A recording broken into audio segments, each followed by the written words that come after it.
निलेवाड माणिक उद्धवराव सेवक नेताजी सुभाषचंद्र बोस महाविद्यालय नांदेड येथे सेवक पदावर कार्यरत होते. त्यांचं अचानक गैरकायदेशीररित्या बंद केलेलं वेतन पूर्ववत चालू करण्याकरिता जिल्हाधिकारी कार्यालयासमोर 23 एप्रिल 2026 रोजीपासून उपोषणास ते बसले होते. उपोषणामुळे आणि शासनाच्या दुर्लक्षामुळे ते मानसिक तणावात गेले. त्यामुळे त्यांचा दुर्दैवी मृत्यू झाला. त्यांच्या कुटुंबावर आर्थिक संकट निर्माण झाले. जबाबदाऱ्या असणाऱ्या संबंधित प्रशासकीय यंत्रणा संस्था यांच्या विरोधात योग्य ती कार्यवाही करून कुटुंबाला आधार देऊन अनुकंप तत्वावर नियुक्ती करून विशेष बाब म्हणून नेमणूक देण्यात यावी आणि आर्थिक मदत 50 लाख तात्काळ करावी असं निवेदनात सांगण्यात आलंय. दिनांक 1 मार्च 2016 पासून त्यांच्या संस्थेनं कायम कर्मचारी म्हणून रीतसर सेवक पदावर त्यांची नियुक्ती केली होती. त्यानंतर सहसंचालक उच्च शिक्षण यांनी त्यांना 2018 मध्ये मान्यता देऊन सर्व भत्ते आणि मानधन वेतन देखील दिलं होतं. 2 वर्ष 10 महिने बँकेमार्फत हे मानधन त्यांना देण्यात आलं होतं. सेवा अखंडित चालू होती. मात्र सन 2025 पासून निलेवाड यांना कोणतीही पूर्वसूचना न देता अचानक त्यांचं वेतन बंद केलं. विभागीय शिक्षण सहसंचालक नांदेड विभाग यांनी माणिक उद्धवराव निलेवाड शिपाई यांचं नाव सेवार्थ प्रणालीमध्ये समावेश करत संबंधित विभागाकडून परवानगी सुद्धा दिली होती.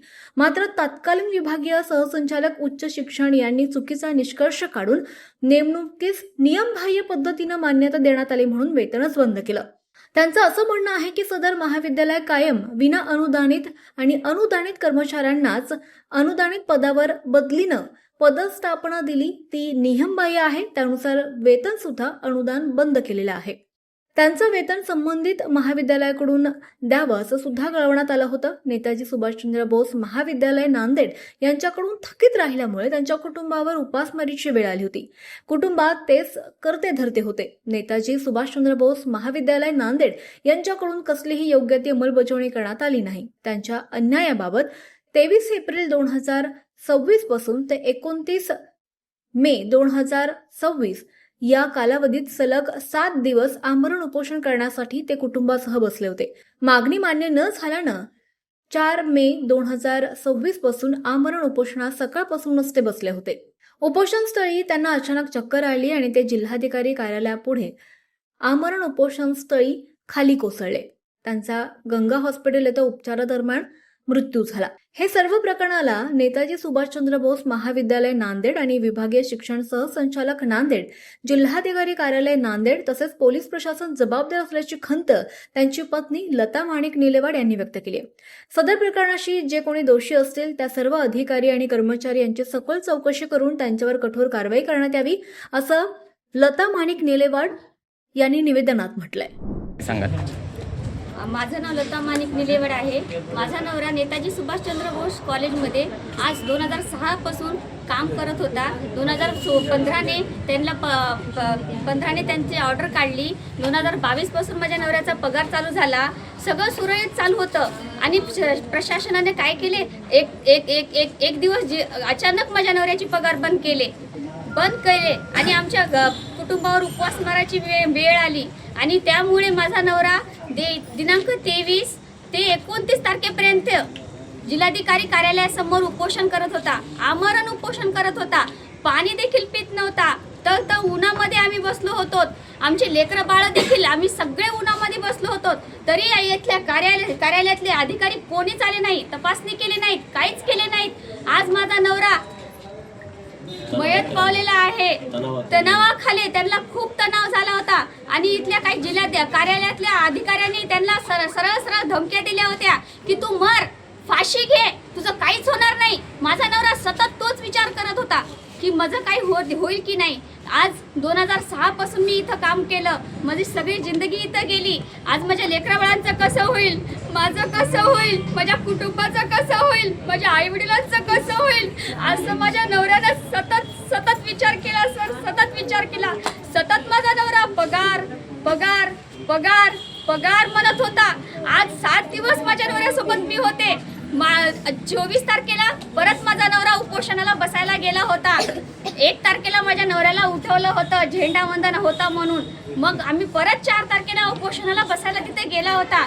तर अचानक माझ्या नवऱ्याला चक्कर आली अचानक आणि परत माझा नवरा तिथल्या काही दवाखान्यामध्ये मी घेऊन फिराले माझ्या नवऱ्याला. ह्या दवाखान्यात फिरले, त्या दवाखान्यात फिरले, खूप दवाखाने घेऊन फिरले. पण माझ्या नवऱ्याला त्याच्यात यश नाही आलं. माझा नवरा सतत पगार पगार पगार म्हणत होता. माझी जिंदगी बर्बाद झाली म्हणत होता. डॉक्टरांनी सांगितलं यांच्या डोक्यामध्ये आता काहीतरी डोक्यामध्ये फॅट बसलेला आहे, ह्यांच्या मेंदूला गाठ आलेली आहे. त्यांनी आता विचार करण्याचा थांबवलेला आहे. त्यांचं एक मोठं ऑपरेशन करावं लागल. त्याच्यासाठी आम्ही ऑपरेशनला तयार झालो, पण ऑपरेशन दरम्यान काही झालं तर काय आम्ही जिम्मेदारी घेणार नाही असं बोलले. तरी पण आम्ही ऑपरेशन केलं आणि या कारणामुळं माझा नवरा आज मरण पावलेला आहे. कोण माझा याचं सगळी जबाबदारी प्रशासन अधिकारी आहे. आता माझा नवरा कोण देणार आहे? कोण देणार आहे माझा नवरा? हे दोन लेकरं, ही माझी मुलगी 3 वर्षाची आहे, हा मुलगा 8 वर्षाचा आहे, हे माझी सासू आहे, हा माझा सासरा आहे. या सगळ्यांना मला आता पोसावं लागणार आहे. मी कसं पोसणार? ह्यांचं शिक्षण कसं करणार? ह्यांचं मी मथापण कसं करणार? मी स्वतःला सांभाळणार, माझ्या लेकरांना सांभाळणार, ह्यांना सांभाळणार, कसं सांभाळणार? आज हे अधिकारी येणार काय? माझा नवरा परत द्या मला, परत द्या. तुमच्या टेन्शन न माझा नवरा मेलेला आहे इथं. आज माझा नवरा मेलेला आहे. सारखं पगार पगार पगार म्हणला. आज माझ्या नवऱ्याचा अंत फक्त पगार बंद केल्यामुळे झालेला आहे. आज माझा नवरा मेलेला आहे.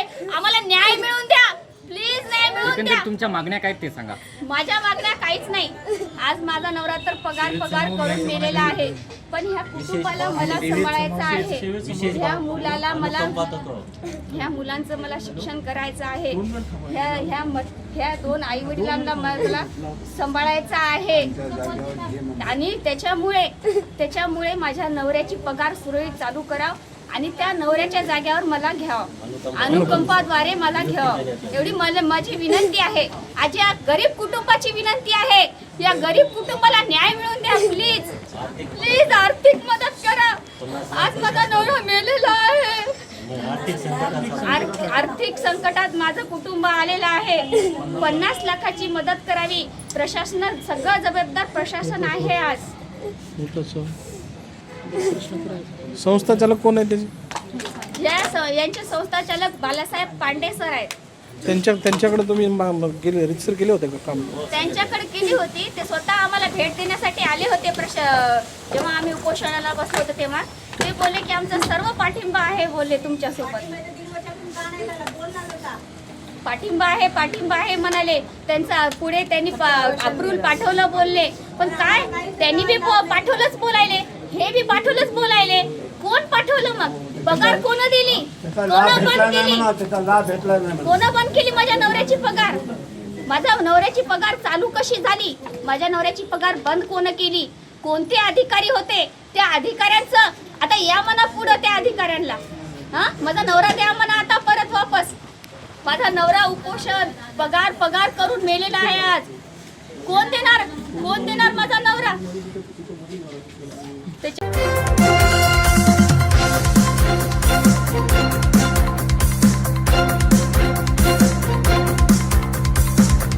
समाज साधना न्यूज, समाजहितासाठी सदैव अग्रेसर.